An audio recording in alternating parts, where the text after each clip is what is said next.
আসসালামু আলাইকুম রহমতুল্লাহ অবরাকাতুহ। বিএনপির ভাইদের প্রতি আমার এই বার্তাটা হচ্ছে, আজকে জামাত যে প্রোগ্রামটা করতেছে, এই প্রোগ্রামগুলো থেকে বিএনপির ভাইদের অনেক কিছু শেখার আছে। শুধু কর্মীদের নাম, এখানে নেতাদেরও অনেক কিছু শেখার আছে। বিশেষ করে জামাত এখানে কি কি কর্মকাণ্ড করতেছে তার একটি নমুনা আমি দিচ্ছি। যেমন আমির হামজা, বাংলাদেশের অন্যতম একজন বক্তা, তিনি আজকের প্রোগ্রামে দর্শক সারি অর্থাৎ সাধারণ কর্মীর সঙ্গে তিনি সেখানে বসে আছেন।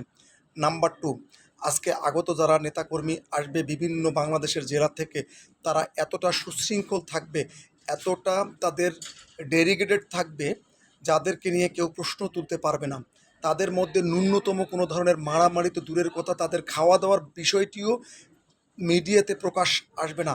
এটা তারা খুবই হাইলাইট করবে, এবং তারা এভাবে হাইলাইট করবে যে এত লোকের সমাগমও বিএনপির নেতাকর্মীরা যেভাবে উচ্ছৃঙ্খলতা করে, সেরকম জামাতের কর্মীরা এরকম উচ্ছৃঙ্খলা করে না। নাম্বার থ্রি, জামাতের যে সমস্ত কেন্দ্রীয় নেতা আছে, এখানে সর্বোচ্চ পর্যায়ের থেকে শুরু করে নিম্ন পর্যায়ের পর্যন্ত তাদের ভ্রাতৃত্ববোধটাকে সামনের দিকে এগিয়ে দিবে। নাম্বার ফোর, যে কাজটি তারা করবে, এখানে যে বক্তব্য তারা নিয়ে আসবে সেটা হচ্ছে নতুন রাজনীতি গড়ার, নতুন প্রেক্ষাপটের উপর তারা রাজনীতি এখানে আজকে দাঁড় করাবে। নাম্বার ফাইভ, তারা মূলত বিএনপি বা অন্য কোনো রাজনৈতিক দলের এখানে বেশি কথা বলবে না, নিজের সাংগঠনিক কর্মকাণ্ডগুলোই তারা বেশি প্রাধান্য দিবে। নাম্বার সিক্স, বিএনপি যে রাজনীতিগুলো করে সেই প্রেক্ষিতে তারা কিভাবে বের হয়ে আসে, সেই ধারার গতিতে আজকে তাদের প্রত্যেকটি রাজনৈতিক আহ, নেতা তাদের সেই বক্তব্যগুলো প্রকাশিত করবে।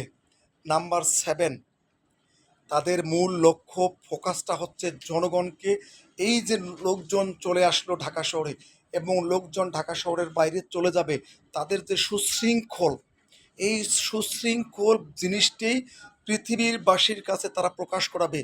তারা এখানে তাদের কাছ থেকে আমরা শুনতে পাচ্ছি, তারা মোটামুটি 10 লাখ লোকের সমাগম করবে। এই 10 লাখ লোক এক জায়গায় যখন আসবে, তাদের ন্যূনতম বিশৃঙ্খলা সৃষ্টি হবে না। এই জায়গাটাই জামাতে ইসলামের সবচাইতে বড় একটি অ্যাচিভমেন্ট হবে, যদি আজকে তারা এই প্রোগ্রামটি সম্পূর্ণভাবে সফল করতে পারে। আর বিএনপিকে এই জায়গাটাতে বিএনপিকে তীক্ষ্ণ দৃষ্টি রাখতে হবে। তারা কি কি কর্মকাণ্ড করতেছে, এই কর্মকাণ্ডগুলো তাদের আয়ত্তে নিতে হবে, তাদের প্রত্যেকটা কর্মকাণ্ড তাদেরকে এইভাবে গীতে নিতে হবে। তারপর জনগণ বা ছাত্র জনতার উপর বা সাধারণ বিএনপির কর্মীর উপর সেটা অ্যাপ্লাই করতে হবে। যদি